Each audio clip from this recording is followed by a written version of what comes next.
All right, welcome guys, welcome. So this is Agam Dewan again. So I'm a psychiatrist and I break down mental video games. And so today we're going to be continuing our playthrough of God of War Ragnarok. This is part number 4. And so what we have covered last time was we're trying to find the dwarf who can hopefully lead us to Tyr, and we have been doing side quests to help Mimir get rid of his rigs because of the guilt that he has. And so, so I think we just took care of some of those rigs, and now we are about to most likely start the main quest. So let's do this. Damn, check out that geyser, though. Can we freeze that? What is it, Mimir? That's nothing, brother. Just... You ever have those moments where you wish you could go back, rewrite your own past, make different decisions? Journeying through time is more trouble than it is worth. Ah, fair point. You're speaking metaphorically, right? No. Of course you're not. But low-key there, that is such an important point that Mimir just made. All of us wish this. I even wish this, that I could go back in time using what I know now, like 10 years ago, like back to college or something. And so I can get why people think this way, but we have to remember that ultimately it doesn't really help us to think this way, because then we start living in regret and we start living in the past.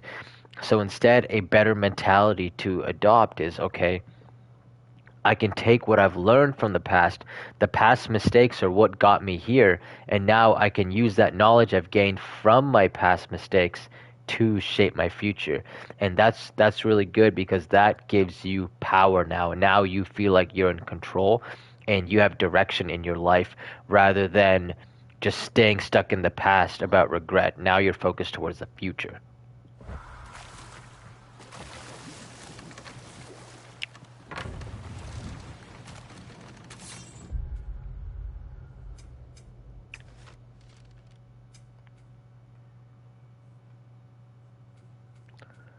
Wait, have I been here before? Giant geyser. Yeah, I've been here. I destroyed yeah. What I'm wondering though is, can I freeze that geyser?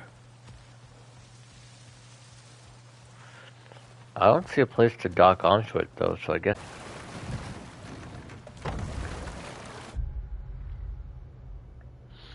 Okay, now let's see. Where do we need to go?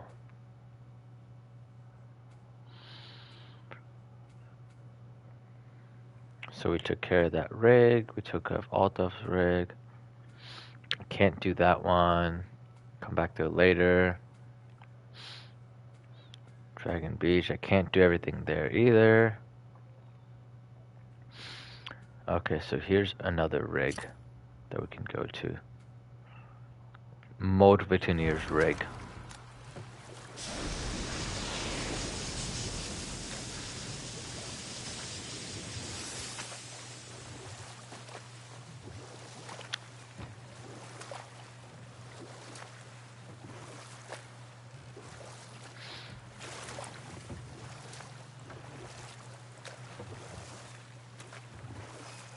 Think that crane still works?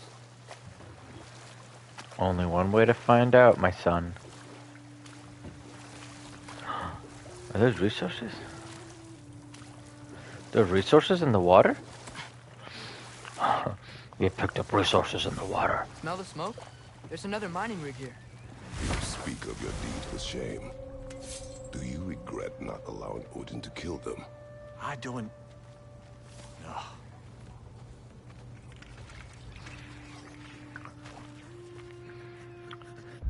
And again, see right here, what Kratos is doing is he's changing Mimir's perspective. So instead of thinking about how Mimir is constantly thinking about all the wrong he's done, Kratos is having him shift it towards a positive, towards the good he was able to accomplish with their decision to enslave the dwarves to the rig work, because because then Odin didn't kill the dwarves. So again, super important in real life too. You can always reframe the current situation that you're in to have it, to view it and yourself more favorably rather than viewing it negatively. Give yourself the benefit of the doubt.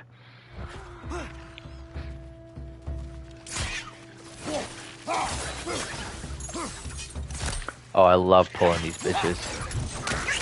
Oh my god, Kratos, you just crush them.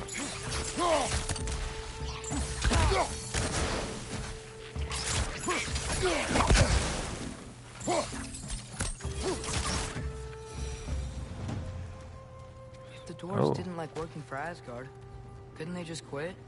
Do what? Their newly built forges poisoned the soil of Svartalfheim. Unable to grow their own food, they had to buy it from Asgard. If they stopped working, they'd be taking food out of their own mouths. Oh, that's clever. And awful.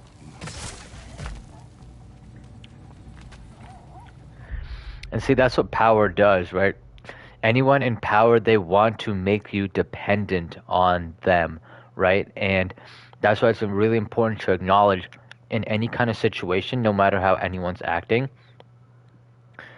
try to figure out what is their incentive, right? Whenever someone offers you something, whenever someone has any kind of deal for you, even if somebody is being nice to you, or you're getting some kind of gut feeling like, okay, like why are they doing this? This is how you can ask yourself, what is their incentive? Because that will tell you a lot about whether you should proceed with whatever you're thinking.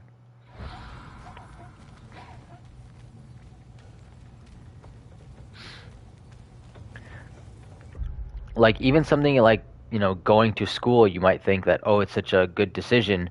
There's no one could do any wrong with that. But, obviously like the colleges, they want your money, right?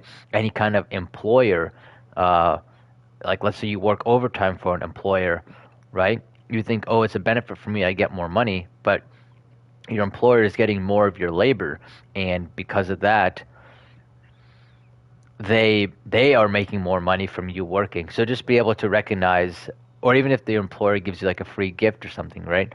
Just be able to recognize whatever they're doing.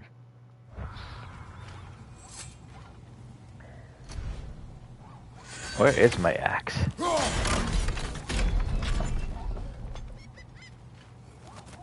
No, I want to kill that thing.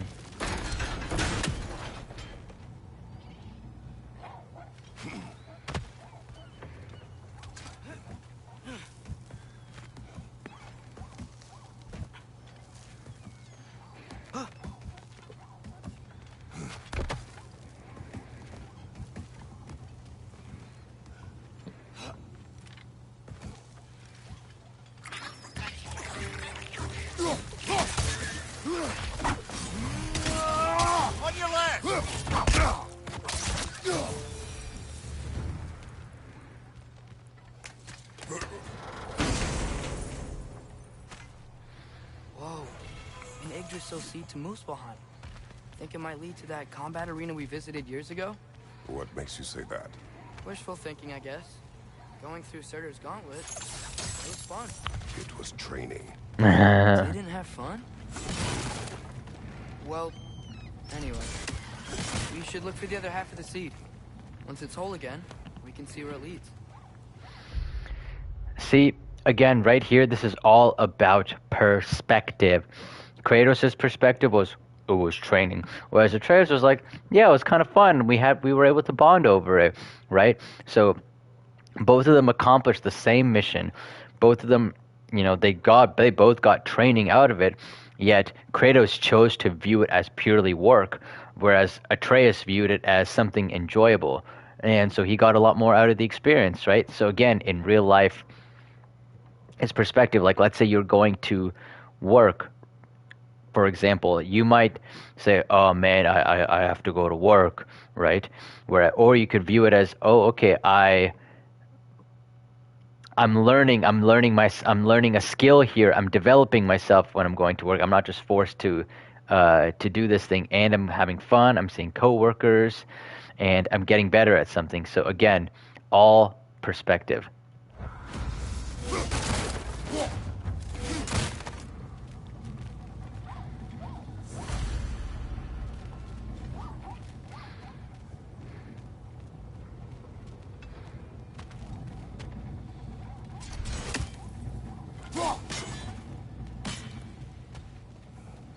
Dude, how does that axe never dull?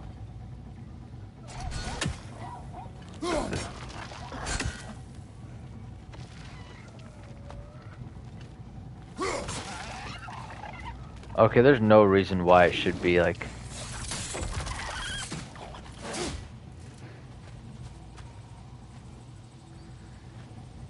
Good thing you learned the runes, brother.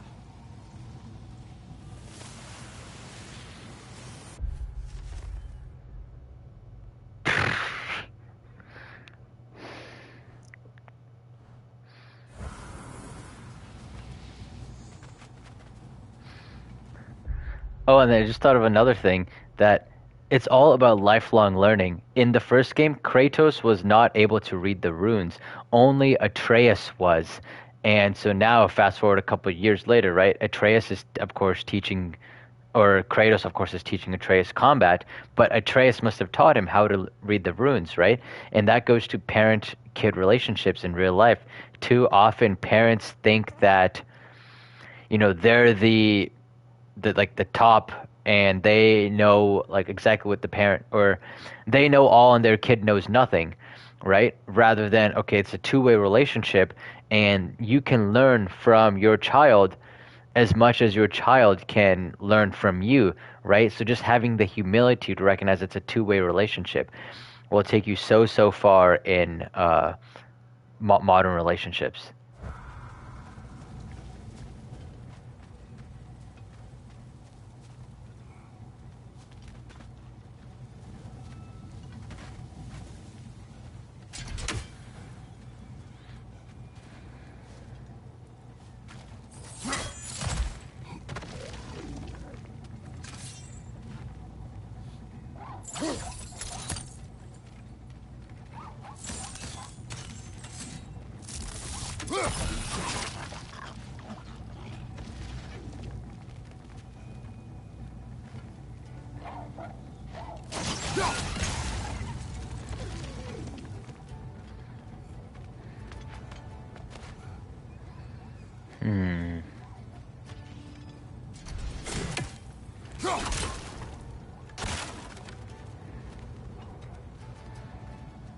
What did that even accomplish?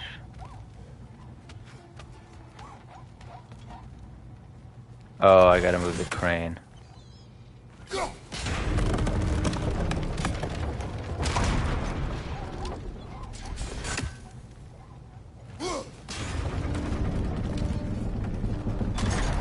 Great. Now we can make it across. Left foot!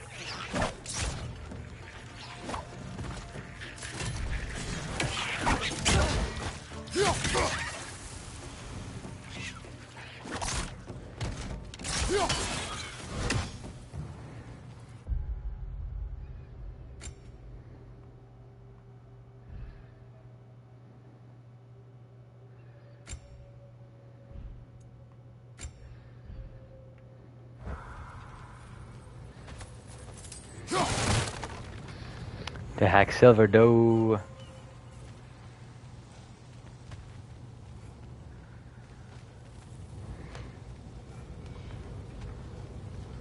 I assume that's where I go up, but I want treasure, so...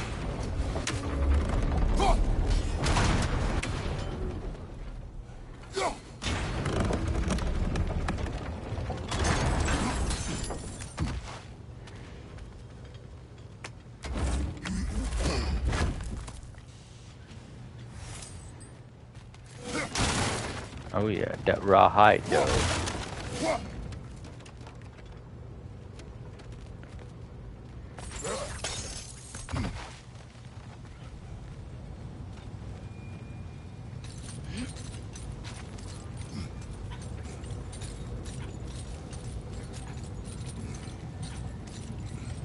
It's a cool little touch too.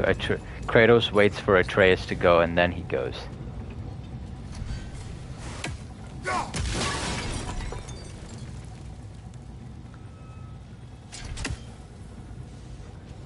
It's such a cool weapon.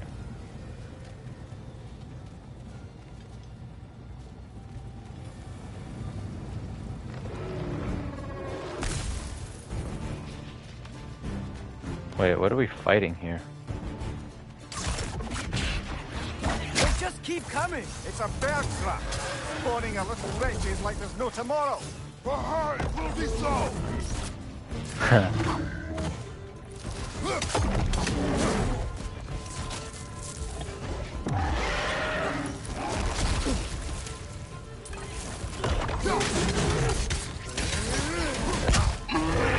Left side, brother! Incoming! Right side! I don't care, bro.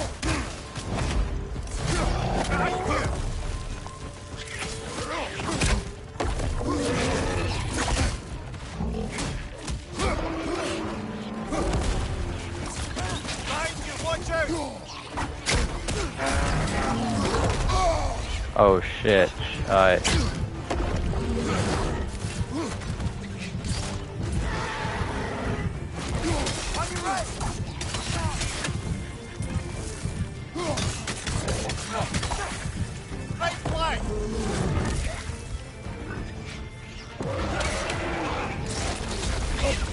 Oh, come on.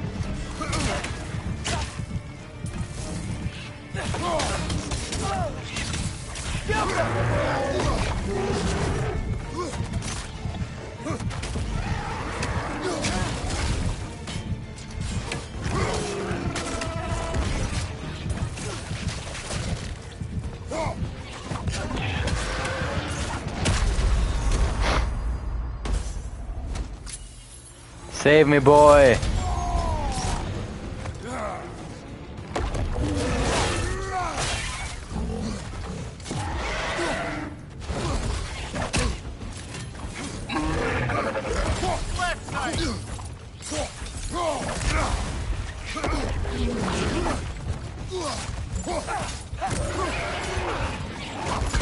Come on, get up, brother. Dang, bro.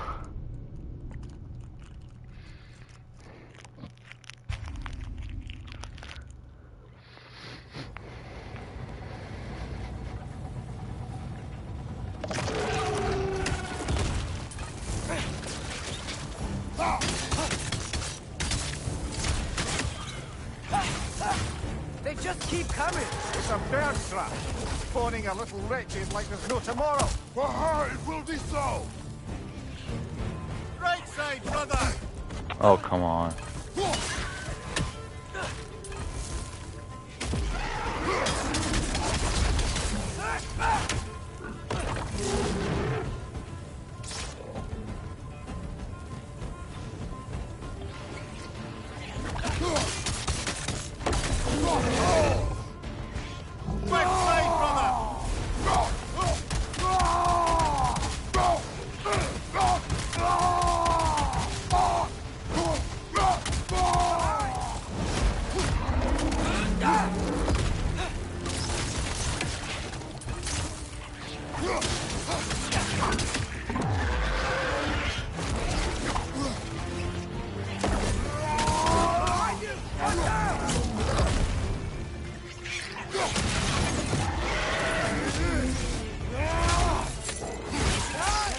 Yes, baby.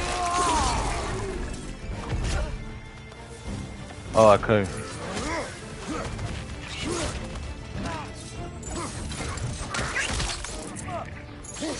I'm gonna slaughter these things.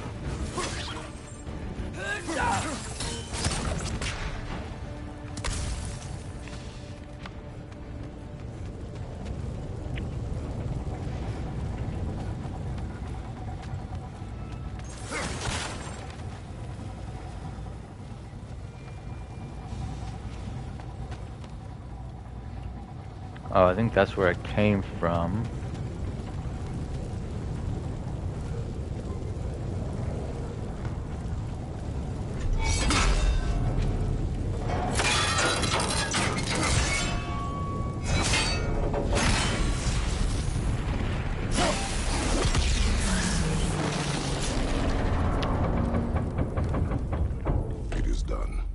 if you could call so meager a task done. A wee drop out of the Asgardian occupational bucket. You must live with your deeds, but do not be troubled by them, brother. Oh? And why not?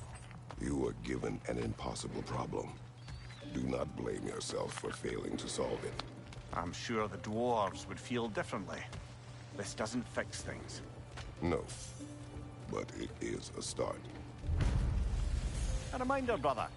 That Svartalfheim slag we collected could be of considerable use in the hands of Brock or Sindri. See, again, Kratos keeps reassuring Mimir that he did what he could in that situation. He's helping Kratos doing this is because he understands Mimir really, really well, because Kratos has had the same past and made the same like regrettable bad decisions that resulted in a lot of people's deaths, just like Mimir has. And so, this is how Kratos has come to terms with his own decisions, and so he's able to impart that wisdom to Mimir about, okay, the past is done, what's done is done. There's no point in beating yourself up about it. All you can do is look to the future. So really important for real life.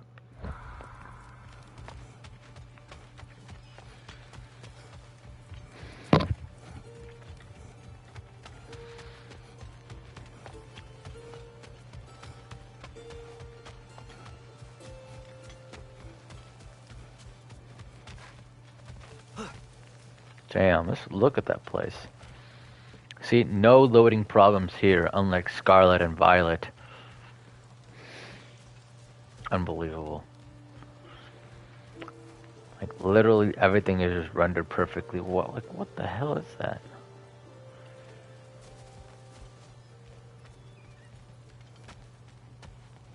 And the ambient music, too. Just... Ding, ding, ding, ding.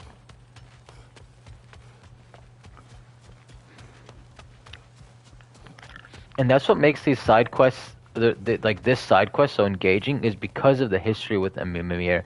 Like, that's what The Witcher 3 in games like this, they do so well. It's like, the quest is pretty mundane itself, like, go here, fight monsters, destroy this thing. But it's the story and the narrative attached to it that makes it so worthwhile.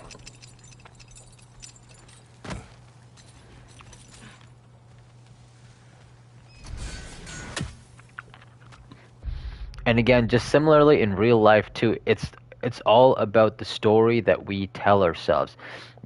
Two people can go through the same experience, yet one person can have a story of redemption and healing, whereas the other person can have a story of just regret and pain. So the way that the story that you have in your head about an experience, determines your mental health and your enjoyment and future after that.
The air smells a lot cleaner. It's because we shut down the rigs.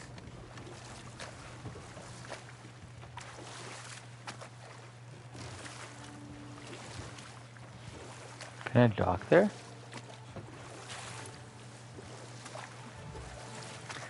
The Witcher 3 is my next game for sure. 100%. Mimir, a little while ago you mentioned Odin's ravens. What's to stop him from using them to pop into existence and kidnap anybody he wants? Consent.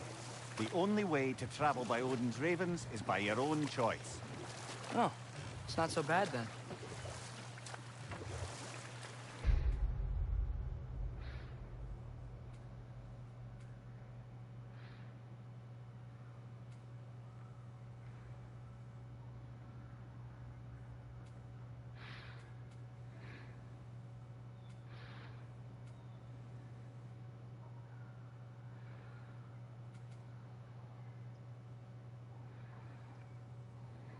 Okay, so I think I just did.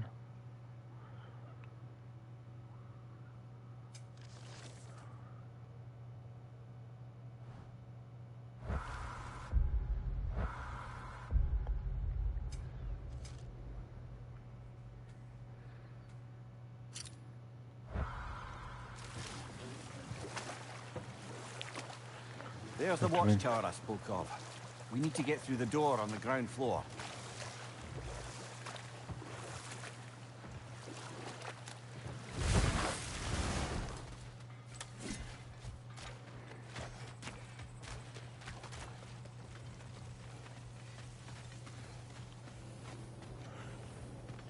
Is that pure Svartalfheim slag? Give it here. Whatever you need.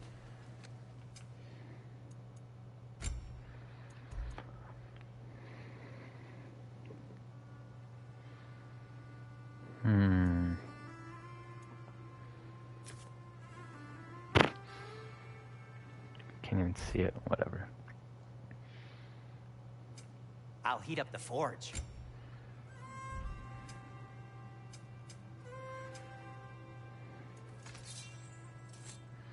Nothing appeals to you?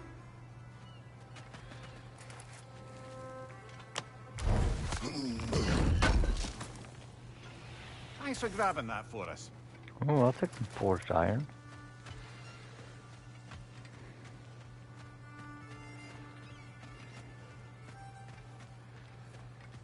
Wait, haven't I been here before? I fought some enemy. Like the Dauntless, I believe.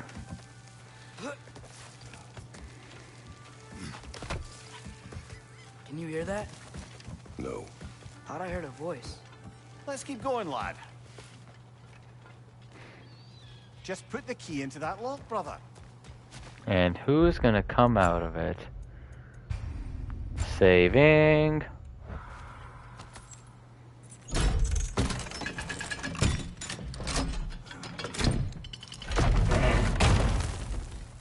There. If you could give that drum a good loud strike.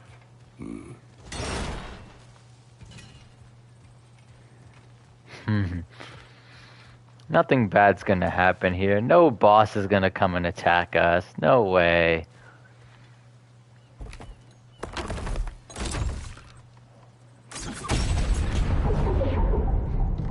I wonder if it's a Leviathan.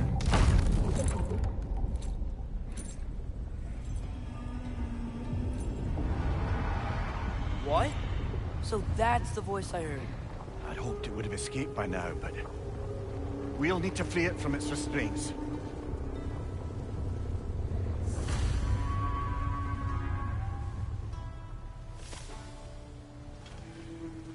Whoa.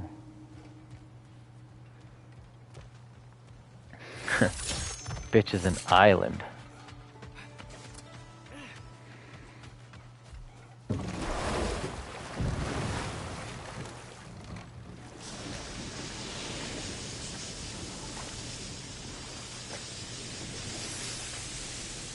What is this? A Lyngbakr. I captured it many years ago. For Odin. Yes. I thought it an imaginative and eye-catching way to earn his favor. It worked? That it did.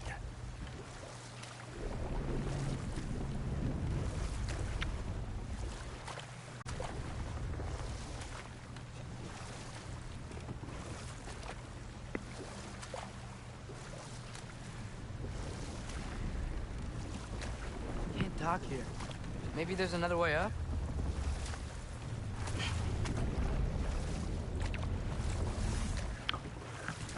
So that reminds me, with gift giving, I think that you have to be very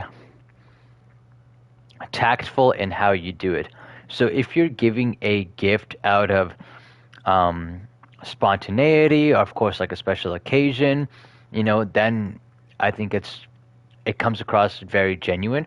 But if it's given with an intention, like, to earn someone favor here, or the worst in my opinion is like after an argument, then you get the other person like a flowers or a gift. Sometimes what that can come across like is that you are trying to buy their love and affection, right? And that is very different than having the gift shared as a way for you guys to connect and deepen your relationship. So I think gifts should be used in that regard, but not as a way to garner favor or try to get a certain response out of the other person.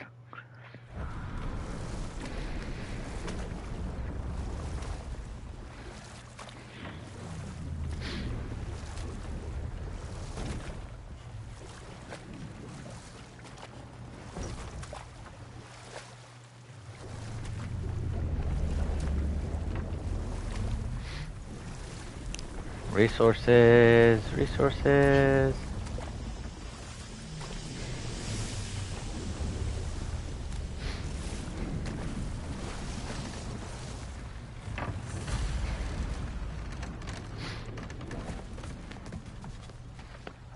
This kind of reminds me of Zelda, and like... You enslaved it. Aye, But why? because I was young and stupid. And I didn't know what it was like to be chained in one place for years at a time, with nothing to occupy your mind but pain. Yeah, it reminds me of Zelda with the, like the... What do you call those beasts?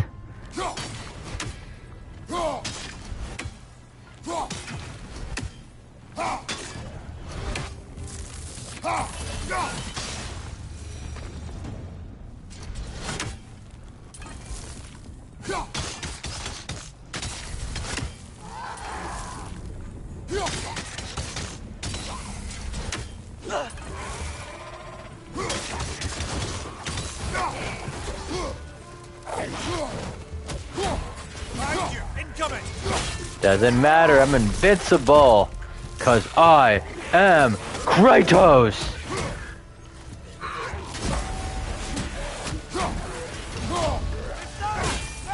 Yes, sir, that's the plan, Atreus.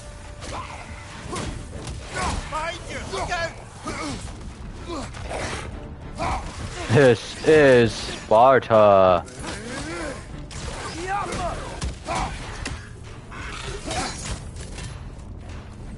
Does he have fire element?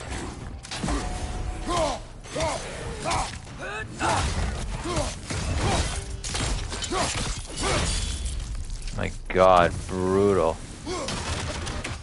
That's the god of war for you.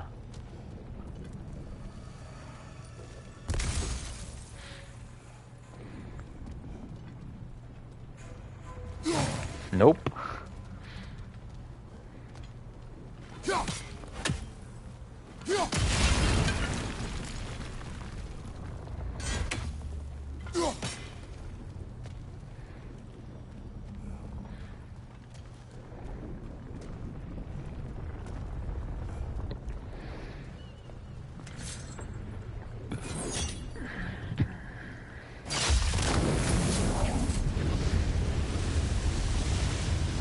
Right. You chained the Finns too.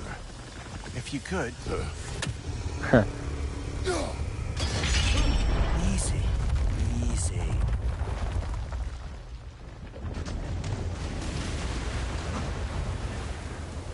That creature's hurting. But we're going to free it. But it will always be chained. You know that as well as I. Now for the other Finn. There may be a way to reach it behind that collapsed debris. And that right there, that really speaks to the lasting nature of trauma. So Kratos just said that it will always be chained, and that's how trauma is like, unfortunately. You know, once you've suffered a severe traumatic experience, it always kind of lives on in your body, in your nervous system, you know, in your mind, like how you kind of approach things. So while you can heal and get therapy and, you know, recover for it, but that's the unfortunate nature of trauma. It's that it never goes away. It's just you become better at handling the repercussions of it. But, you know, there's hope there too, because you are able to, people do handle that, they recover from the effects that their trauma is causing, and they lead really good lives. But unfortunately, it never goes away.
Yep, so I freed that fin.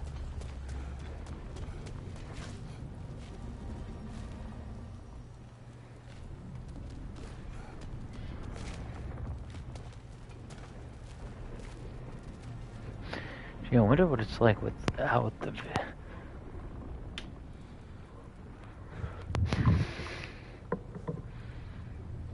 Okay, there's definitely a different... Why is this thing so static? Oh my god.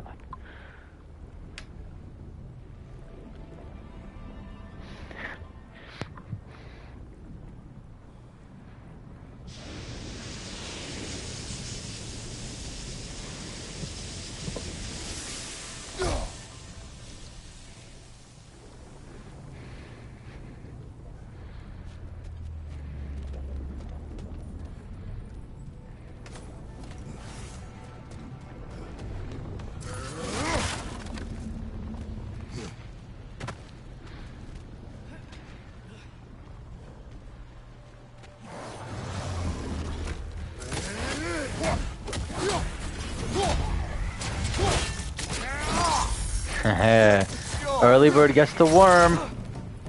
Above you! Dude, these creatures are always the worst. But that's worth it. You're angry with me, aren't you, brother? I remember the feeling of a yoke around my neck. I would not wish it upon another.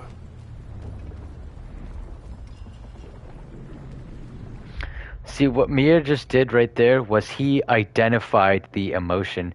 So this is a really good way to have open communication with somebody, and it's a really good way to connect with someone, as well as be able to get out of arguments and into a more productive discussion, is by identifying the emotion. Because we see right here, right, Kratos was seething, like, he was angry, he was mad, but he wasn't saying anything. So let's say they interacted and they both kind of pretended it was all right. Well, the interaction would clearly be strained, and it would cause distance between them. But because Mimir was able to identify right there that you are angry with me, that lets Kratos express his emotion, and then they can kind of move past it and have a better understanding.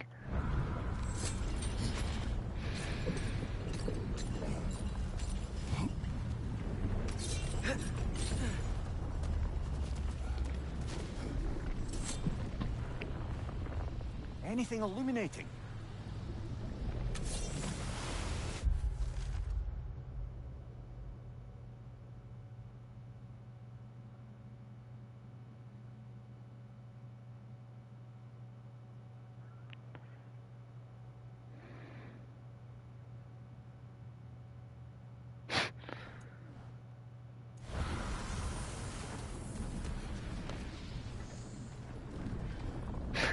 That's the first time I've seen grogginess and disorientation be used as a productive thing. Now, do I climb there or do I go there? I am going to climb this thing first.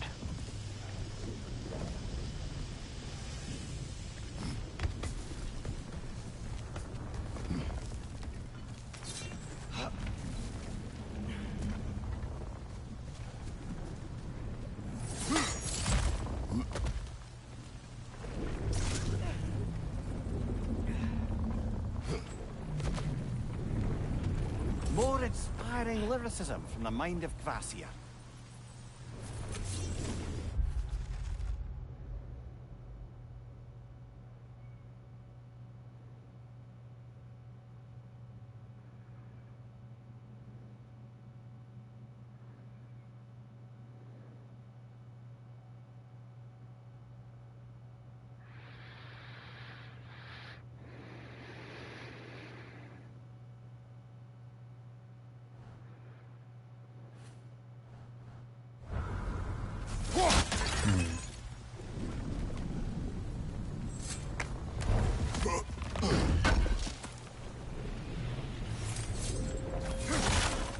To hack silver dough.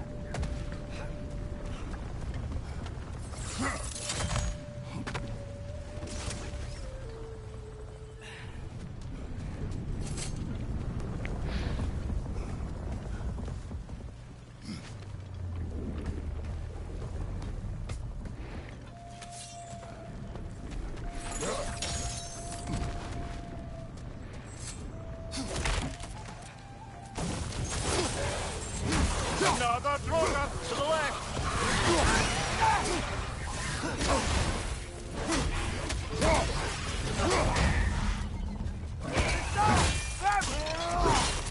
Yes, sir.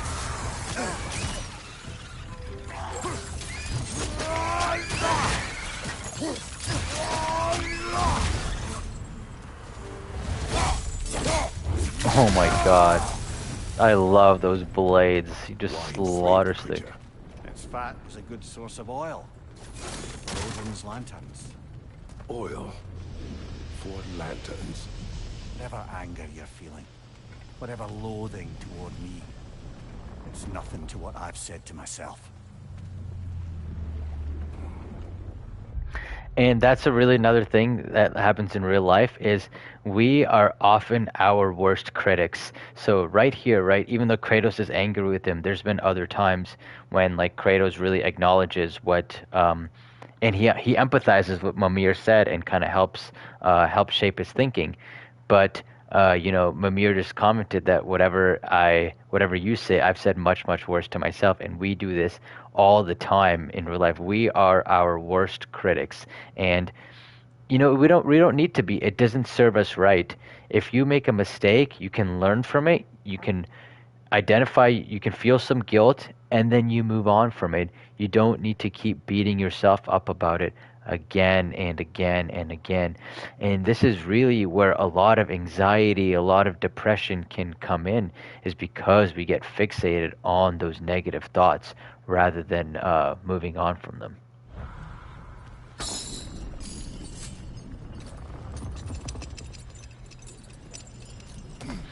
All right, welcome. So right now we are just trying to free this creature that Kratos has, or that Mimir had enslaved. So that's our goal right now, trying to free up this large creature. And there's been a lot of interesting dialogue with Mimir feeling very apologetic and feeling bad about what he's done, and Kratos giving him negativity for it too. But at the same time, Kratos has committed a lot of atrocities in his past, so that's why he's not too judgmental. The fin, if you could. I know. Just the tail left now. Look out! Wretch net!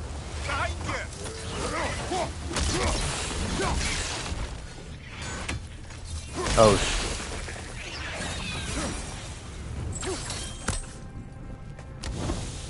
What is that? Some sort of device. Oh. Oh, it's a firebomb. Oh, okay. And where do I throw these firebombs at now? That is the question. Where do these firebombs go?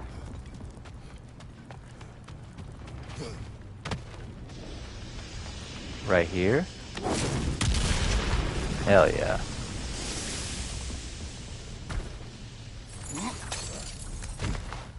Okay, oh, I can't even go there.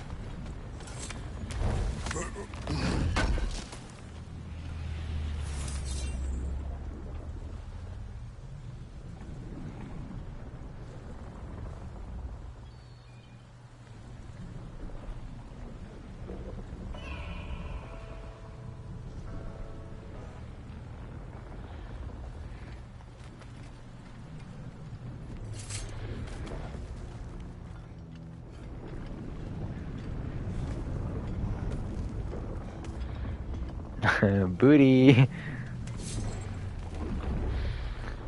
Booty.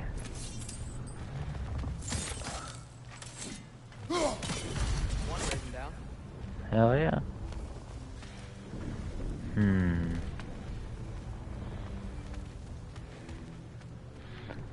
Can't go here.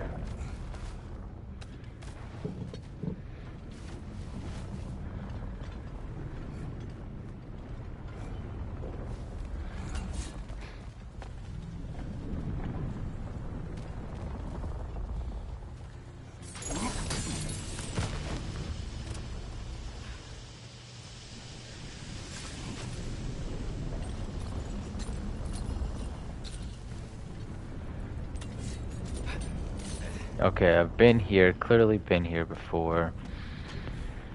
I've been up there.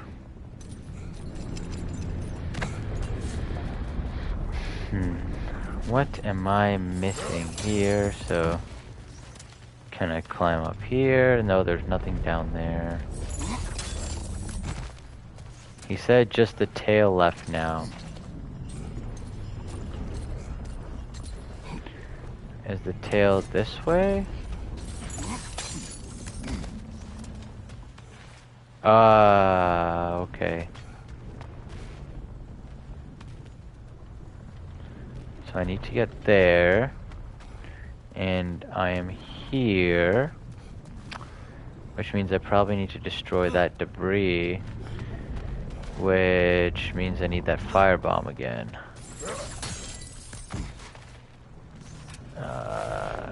Now where was that firebomb?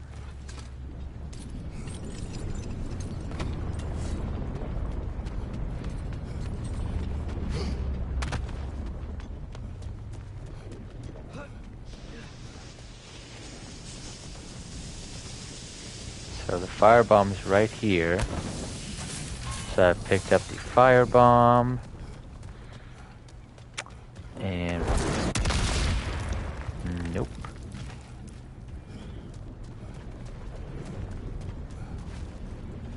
Okay, clearly I need to get past this gate. But how the F do I get past it?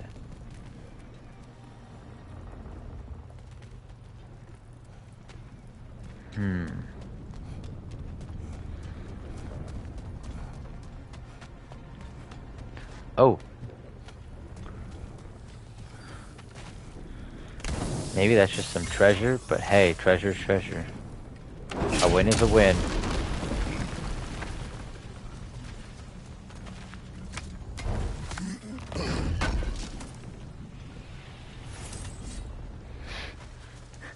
Yes, because they're keeping rawhide in a treasure chest. That dock's still inaccessible. Perhaps we could do something about that from up here. Thanks, Mimir. One step ahead of you, dog.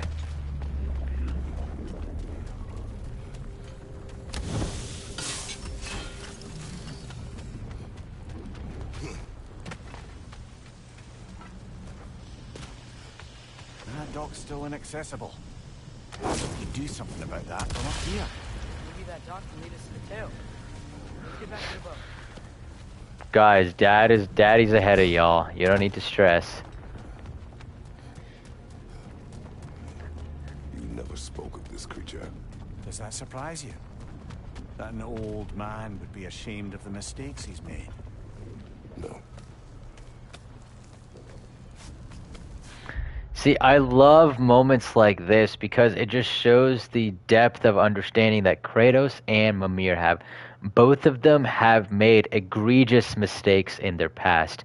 And so, Kratos arguably worse so. Like, he killed tons and tons of people. He literally stormed Olympus and killed all the gods for revenge. So, this is why Kratos doesn't pass any judgment onto Mimir.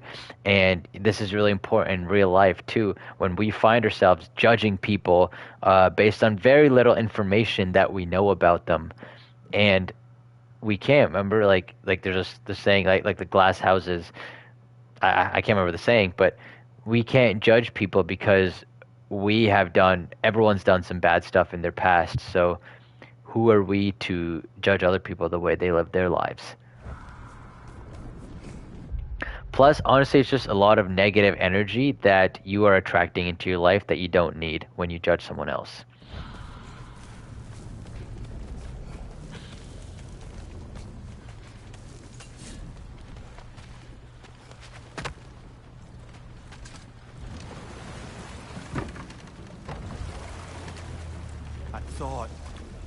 I'd hoped the creature would be long expired by now.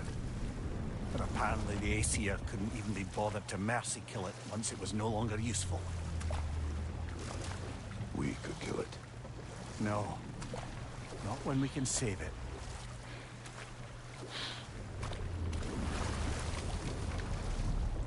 Good. We can reach the tail from this dock.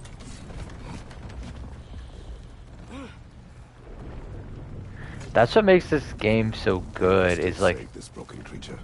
I know what it is to be imprisoned like this. I can't just leave it. And if it is beyond saving, I don't understand. let us continue. I'm really curious what Kratos means by that as well.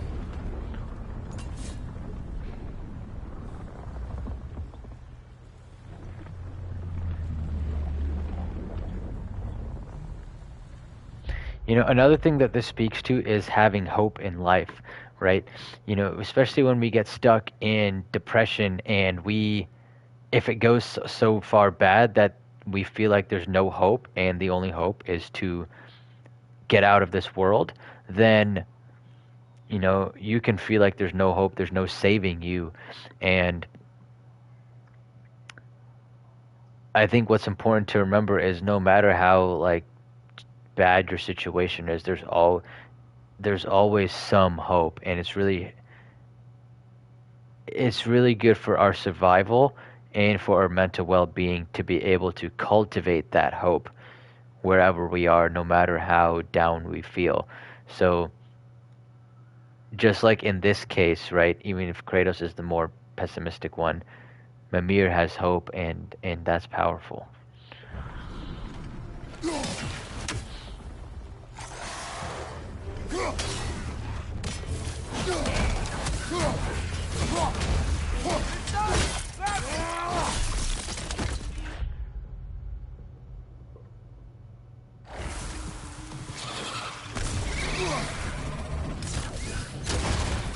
Oh, I could have reflected that.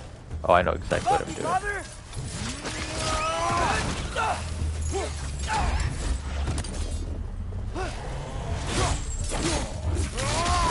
Get slaughtered.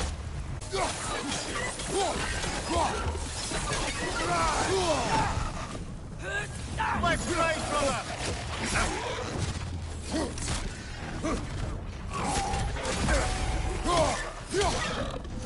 Target down!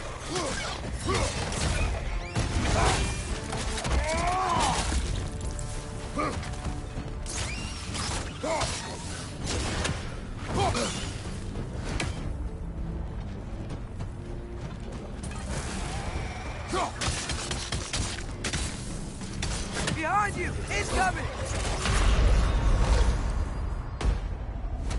How did I die to these losers?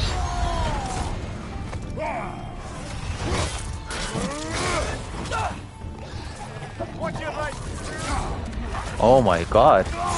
Dude. He got kicked off. One more to go!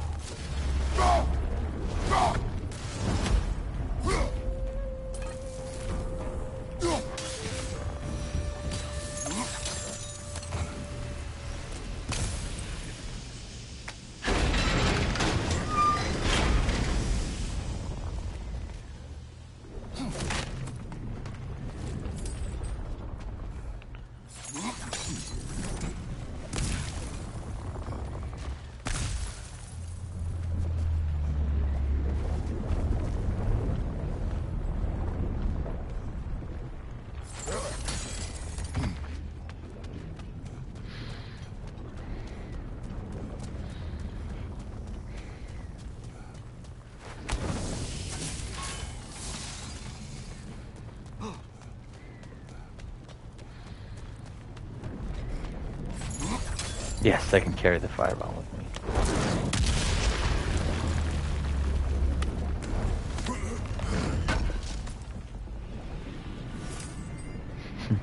That rawhide dough.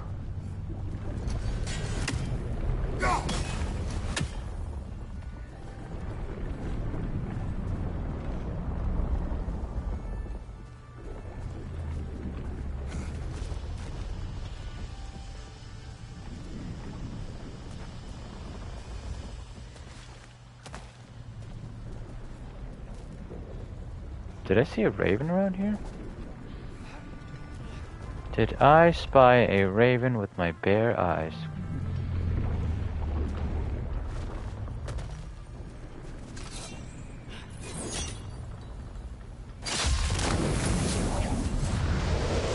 Tail must be chained as well.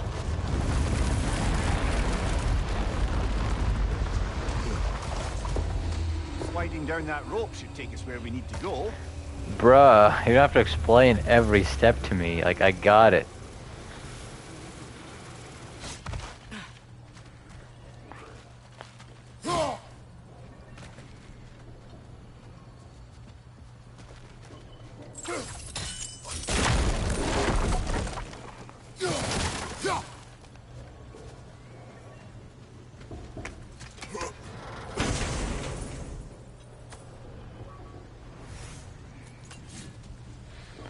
Ooh, a whispering slash.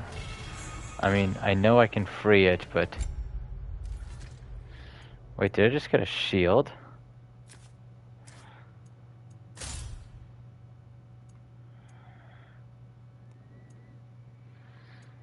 Oh, it's like the middle part of a shield.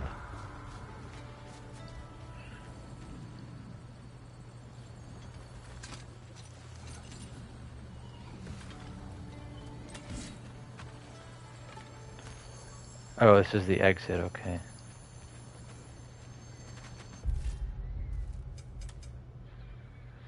Oh, okay, that's that previous island that I was at. It's connecting me back here.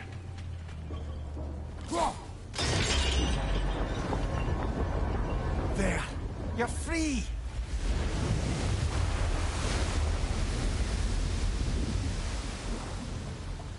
What's going on? Maybe it needs a little encouragement.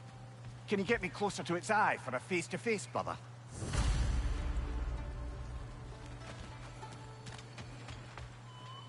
Well, it also can't move because it's the size of this frickin' dock. So, like, and he hasn't moved for years, so maybe, like, give him a little moment. The mining rigs. They're mistakes, Mimir. But it's Odin's fault. That's not an excuse, little one. But thank you for saying it. What Atreus is really good at is he is such an empathetic individual. He can really recognize people's pain, and he knows what to say to help them, right? And it's such an important skill. In real life, often people around us are struggling, like our friends, our family members, our coworkers, and they could be showing signs of, like, going through depression or anxiety, something, and we may have no idea. So just a little bit of empathy and just like helping them acknowledge, saying that okay, they're not alone and you understand what's going on, is so helpful for that person to be able to get through what they're going through.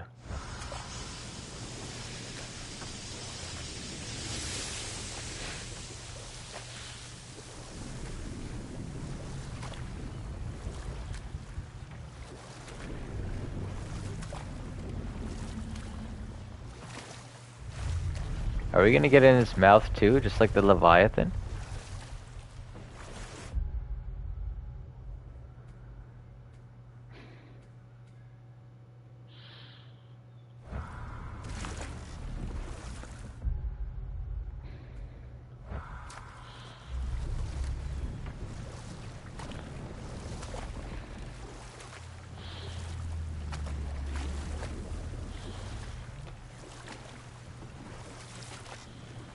Well, I just got face to face with him. Father, what was Spartan training like? Unforgiving.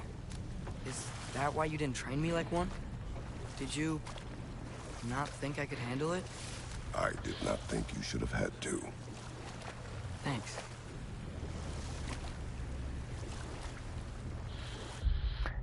What that really reminds me of is generational trauma, right? So too often parents will unknowingly pass down the trauma that they have endured onto their kids.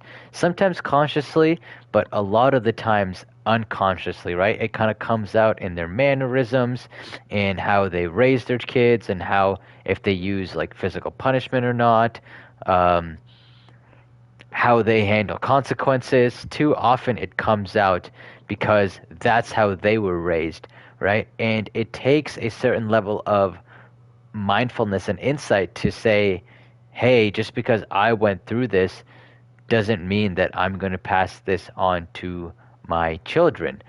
And so this is, I mean, obviously extreme example here with the Spartan training, but it plays out so often in real life, and it's up to the parent to, and that's why like having therapy is super important because it can help you realize a lot of your behaviors and like let's say like bad reactions to situations that stem from trauma that you have to make sure that your kids don't model.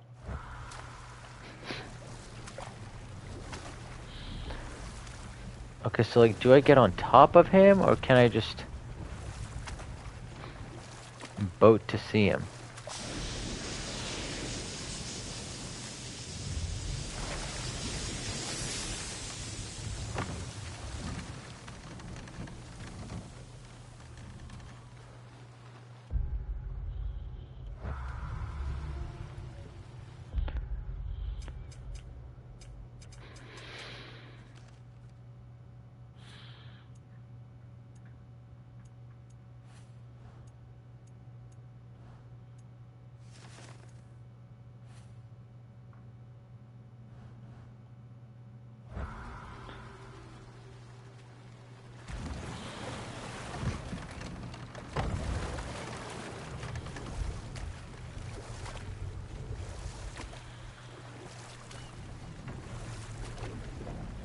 Oh, there's its eye.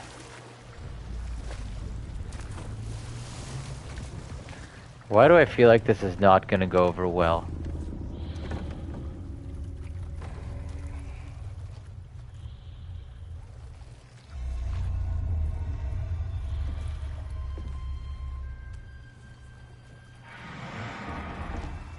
Go on, you great blubbering beast. Shoo! It's not moving. Why is it not moving? It has grown accustomed to its chains.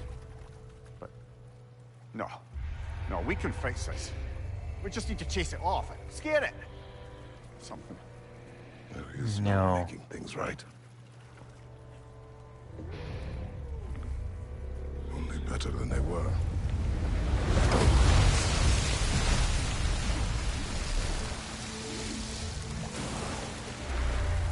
It likes the wind blowing on its face. I can feel it. May you provide some comfort. That's not enough. It seldom is.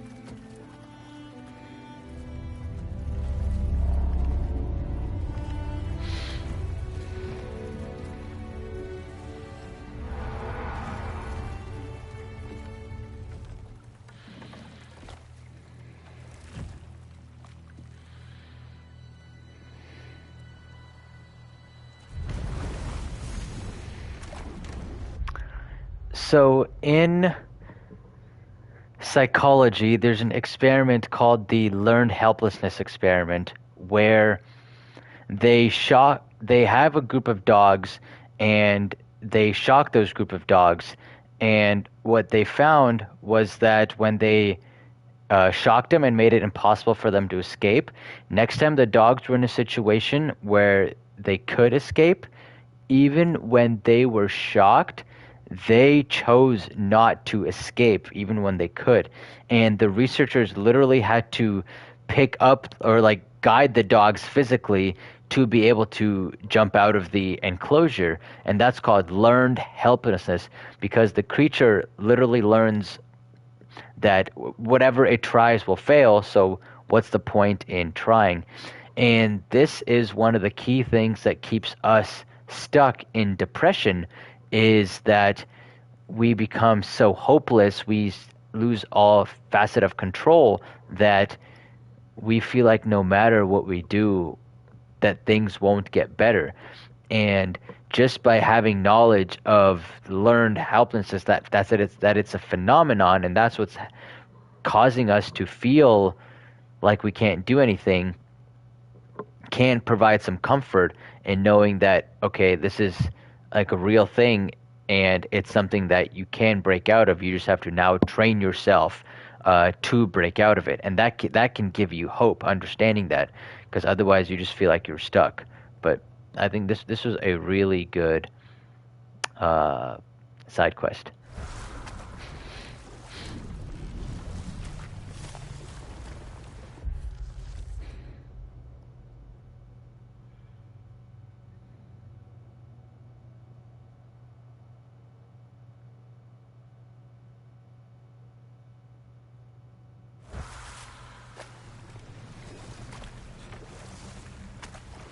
Father, what's the biggest...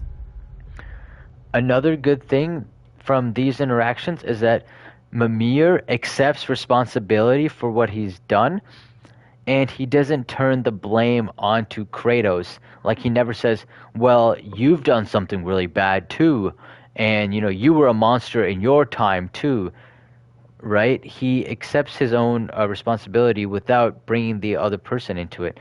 And you see this happen in real life all the time, where if someone critiques you, for example, your gut instinct might be to either A, defend yourself, or B, lash back out at them, especially in like arguments.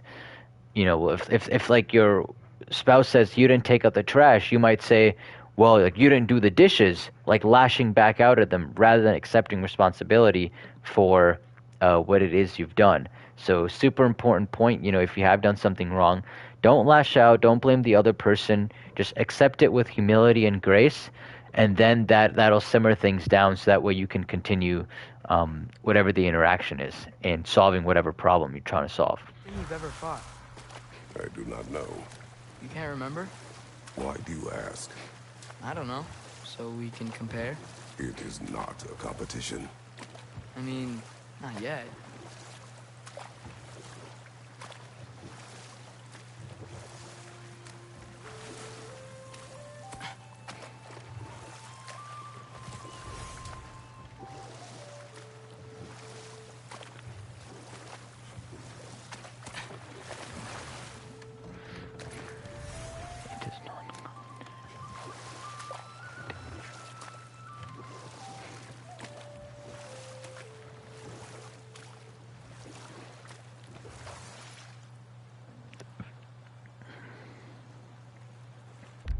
So that really reminds me of like dick measuring contests. So we see this all the time in like the weightlifting world, right? Where like, hey, I lifted 45 pounds, so now you lift 45 pounds. And in like the comparison world, or in like the social media world too, where we see all these influencers and we try to compare ourselves to them. And that's a recipe for success, because we'll never be able to measure up to that ideal image. So what's a better mentality to have is to compare yourself only to yourself. Like, compare yourself to who you were yesterday, a week ago, a month ago, a year ago. So I might not be the biggest guy, and I'll never be the biggest guy, but I am more fit than I was 6 months ago than I was 5 years ago, and that's what I have to remind myself to compare to. So similarly, whatever thing that you're doing, don't just, you can use other people as a source of motivation, but never compare yourself to them, and especially comparing yourself in a negative light to them.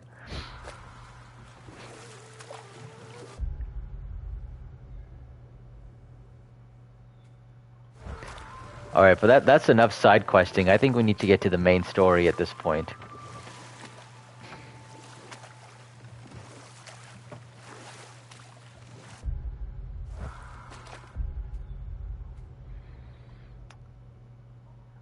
Oh yeah, I couldn't do this. I didn't have the required tools for it. Where am I going?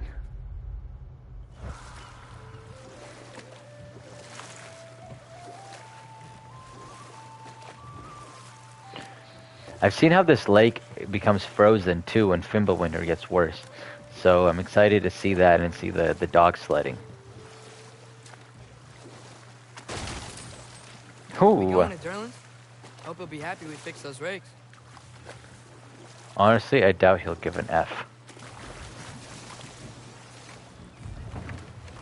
But that's really cool. It's how... Is the safety office? Well, the sign a hair's breadth away from a head injury up there certainly gives that impression. It's really cool how the side quests impact the main storyline too. Like, they're not just a separate thing. I've always appreciated that.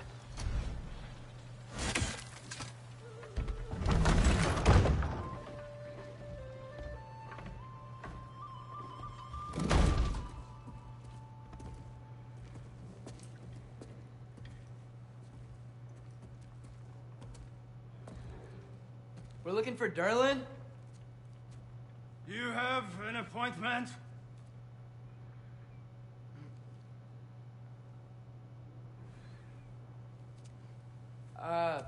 No. Has anyone ever had an appointment here?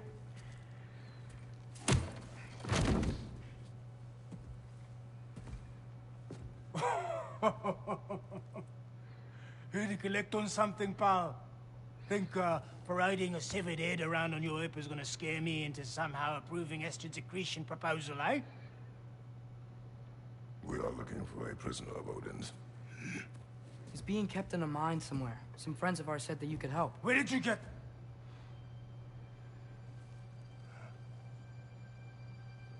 You chop her head off with that too, eh? She was my wife.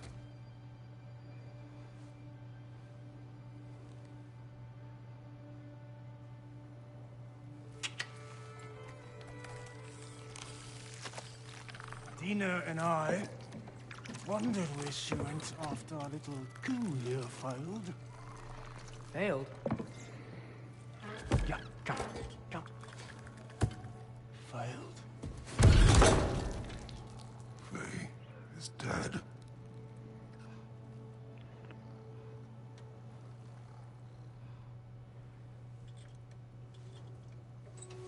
Rest of them are. One's left alive have to pay the price. I'm afraid I can't help you with your little prisoner situation. But he could have answers on how to stop Odin. And free Svartalfheim from the Aesir. I'm not in the business of crossing the old father anymore. Right, before you go.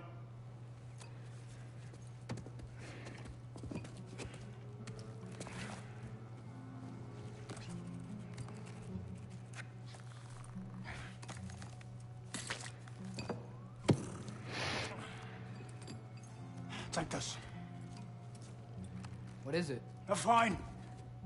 Hygiene code violation for improper transport of a rotting head. 2 demerits for speaking the All-Father's given name, and, yeah. For fucking up my desk! A fine? Pay it at your leisure, okay? Get out of my office.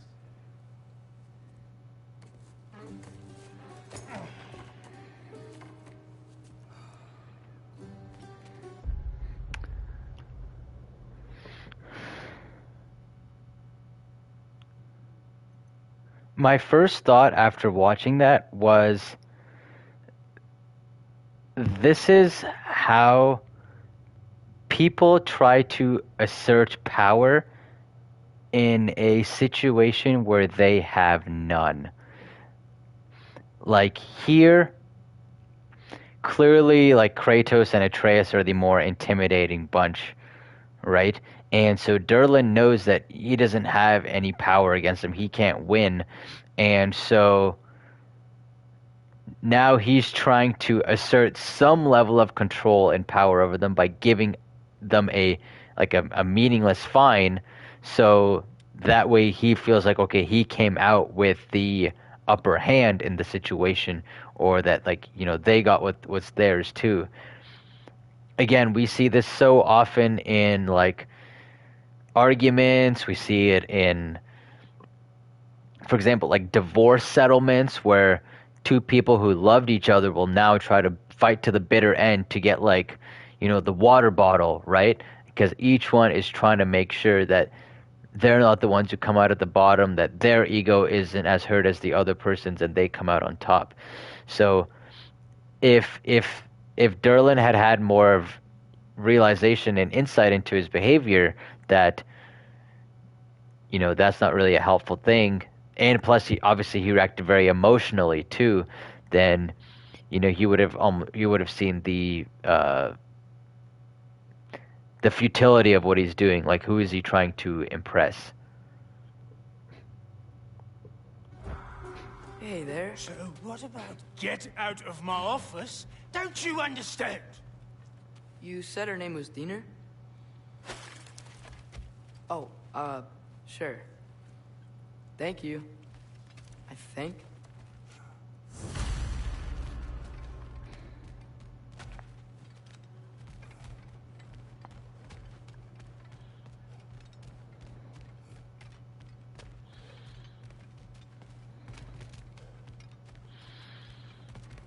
That head better not be leaking his decay all over my floor. I beg your pardon? Oh, and it talks too. Dina, would you get a load of this? It looks a little familiar too. I've, just got one of those faces. Seems to me that's the only thing you've got. We should go.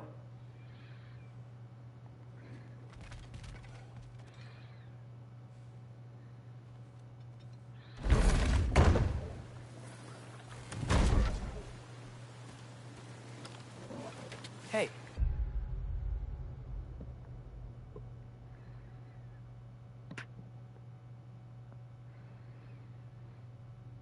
This isn't a fine. Not now. There are enemies ahead. Well, I stand corrected.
Oh my god, Kratos.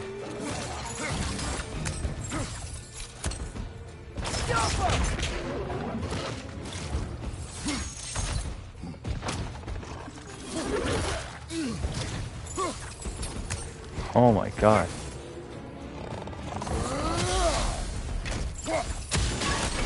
Oh, slaughtered.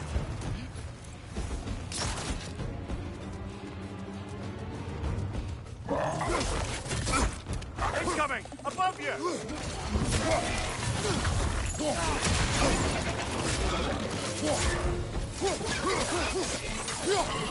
Behind you!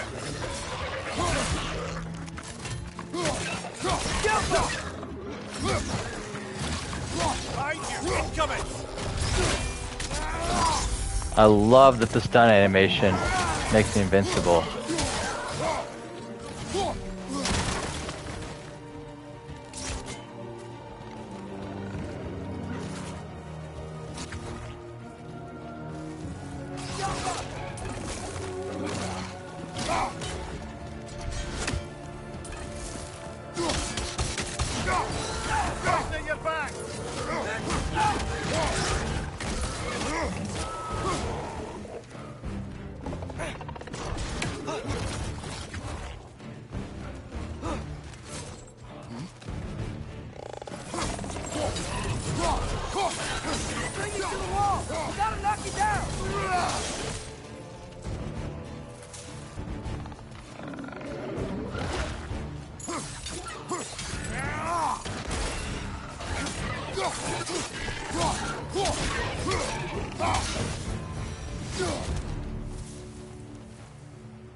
Okay, as I was saying, I think Durlin wrote down directions.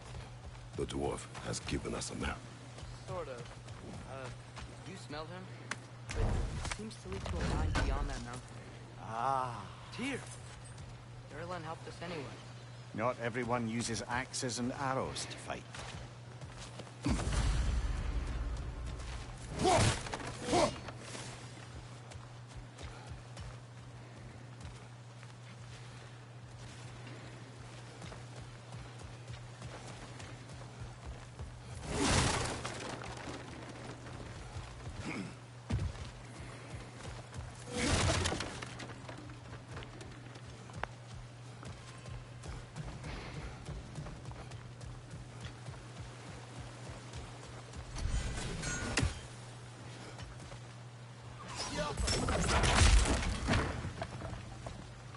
What is the point of destroying those?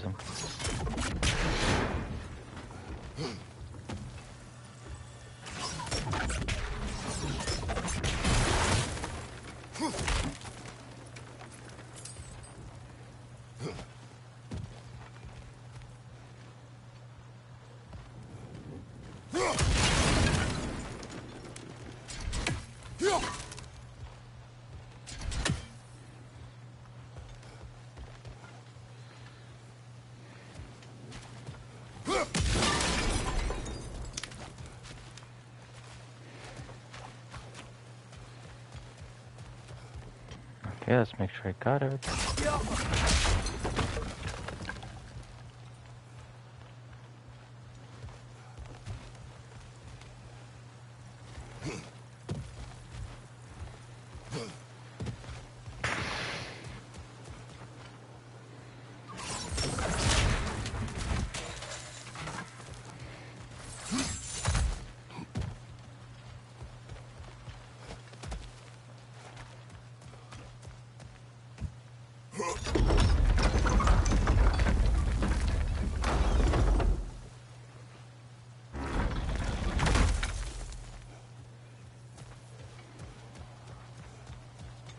This thing looks like it can take us up the mountain.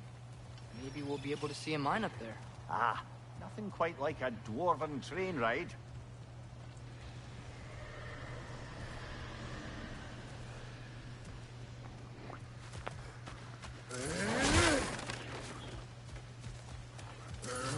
We can take that train up the mountain when you're ready, brother.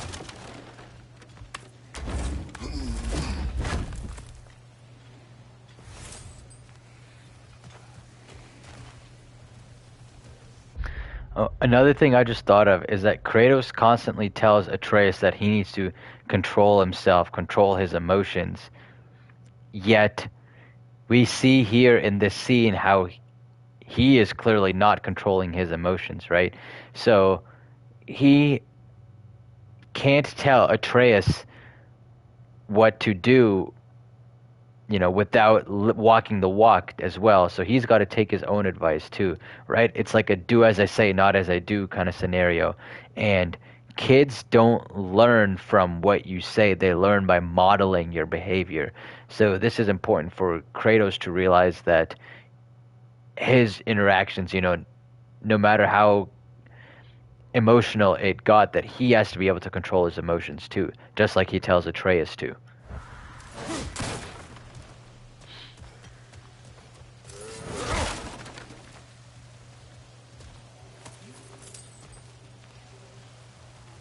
Oh, I can't go there. It's like a wind thingamabinger.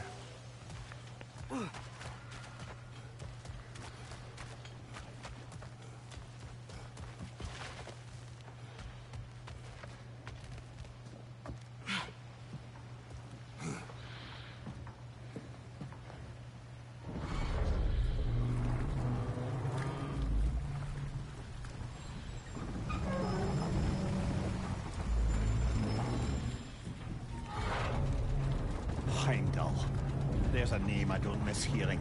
No one said it until you did, just now. Durlin. He didn't need to say it, brother. It was written all over his face. Well, burned, I should say. Into his head. He burned that into Durlin's head? Failed rebellions tend to warrant swift and enduring retribution. He is a captain of Odin. Aye, and the bearer of Galahorn. True believer, that one. There are few things so dangerous in a man as lack of doubt.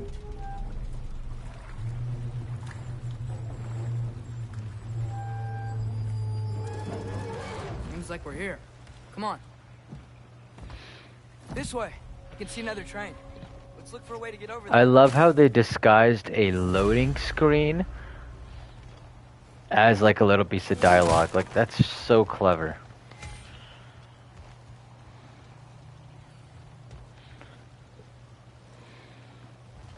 You know, maybe finding Tyr is our best protection. Seemed like Odin really didn't want us to find her. Once Tyr's free and can be god of war again, Odin won't have time to worry about us. If that is his war to fight, he may have it.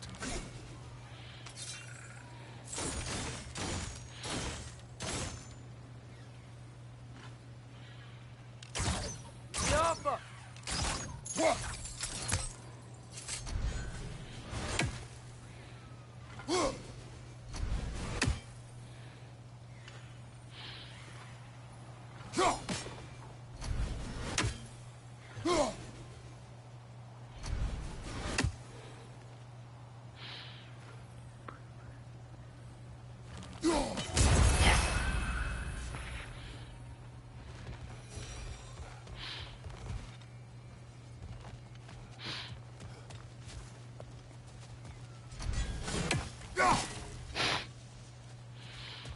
Kratos the Bug Smasher.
Oh wow. Is that a Trekkie?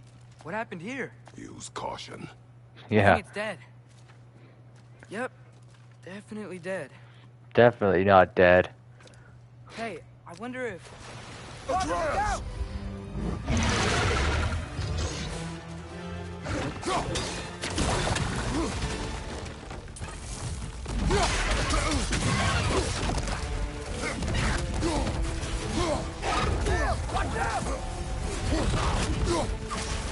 I'm Kratos, bitch. I don't need to watch out. Oh my lord. Dude, that was vicious. I'm in rage mode for this guy.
No.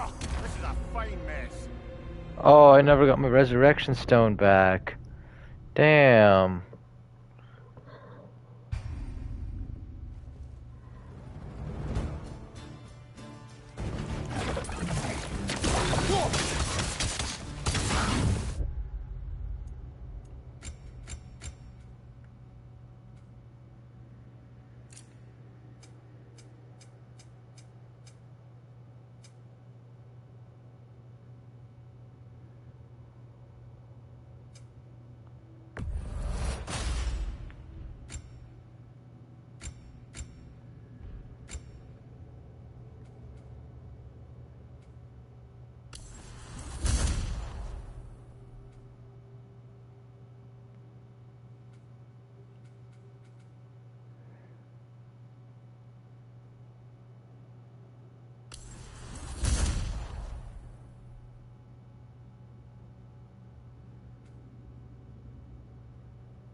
I'm just buying all of them. And then I'll be able to use them.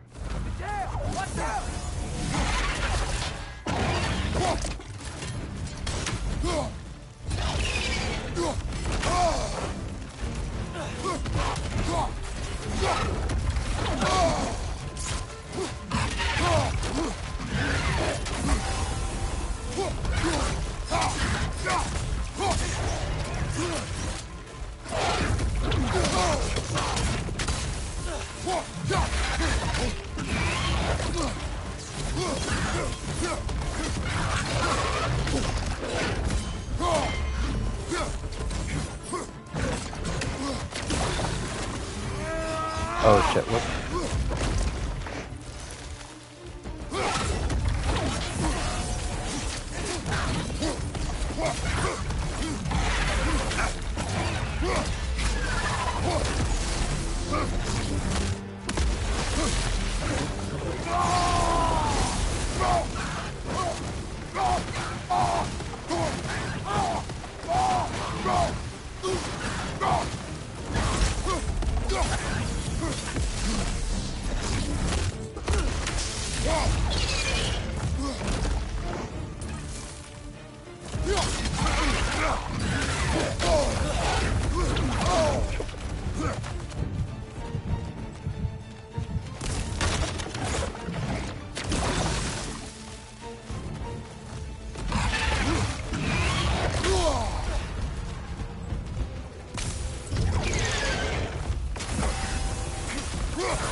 It's gonna blow!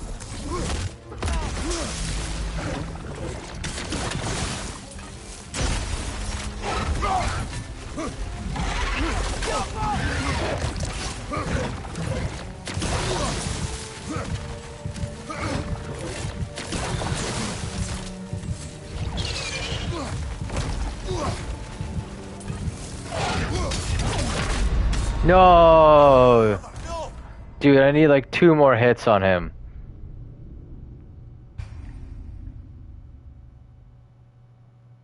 Literally like 2 more hits I need and this bitch would have been dead.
Yeah, baby.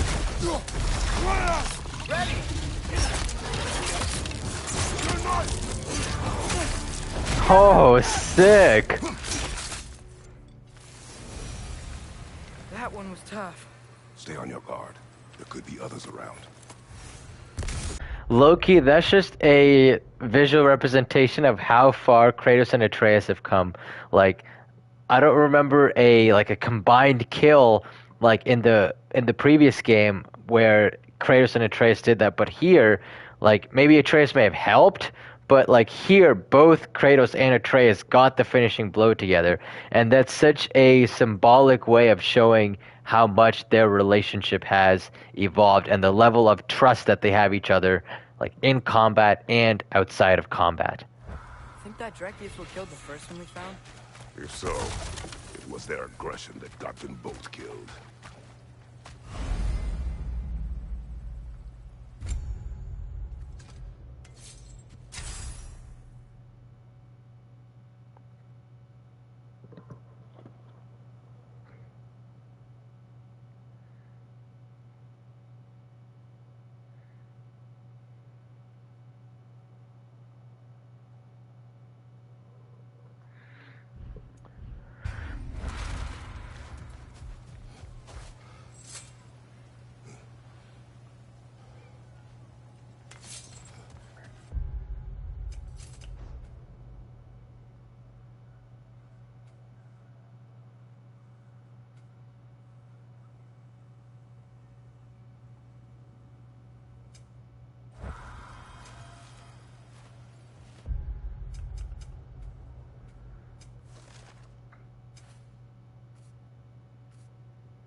Oh, okay, so there's nothing there. That's where the train ended. Did I miss anything? So that's where I went. Oh, I didn't really miss it. A bomb. Deactivated, but yes. Likely one belonging to Barry, the dwarf, builder of the Great Hall, Lua.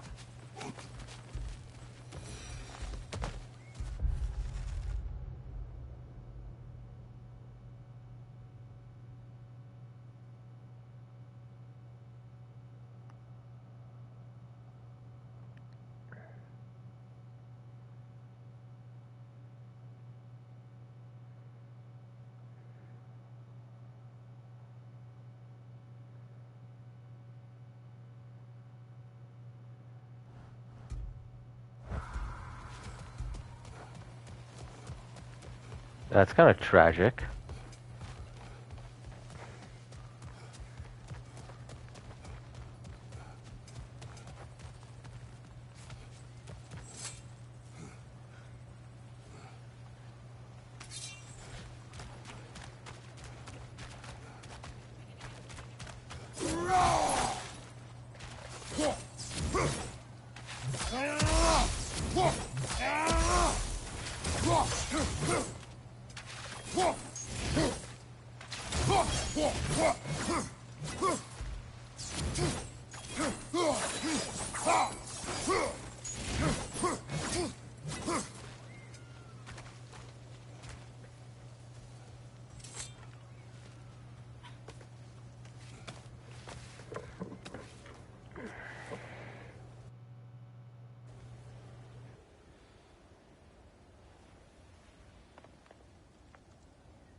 Down there, I can see a mine. That has to be what Durlin was talking about. Tracks up on the left there. Might be another train we can take. Father. Be right back.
Alright, we are back. What if a war with Odin isn't just Tyr's to fight? What if it's ours too? War is not the only way.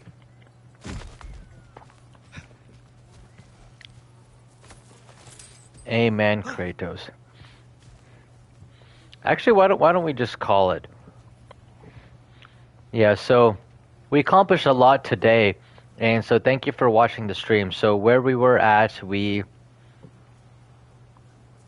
finished the side quest. We freed that creature that Mimir had locked up, so got a lot more insight into Mimir's character and a lot of the regret that he's had.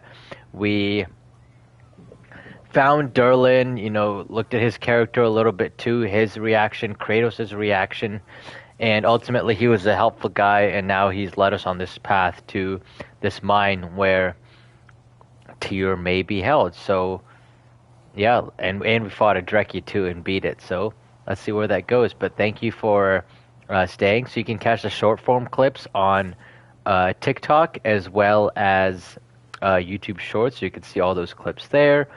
You can, if you want to watch me live, just come on to Twitch and follow me there, and then I'll be able to post a schedule when I'm going to go stream. And yeah, so thank you for watching, and I will see you for part 5.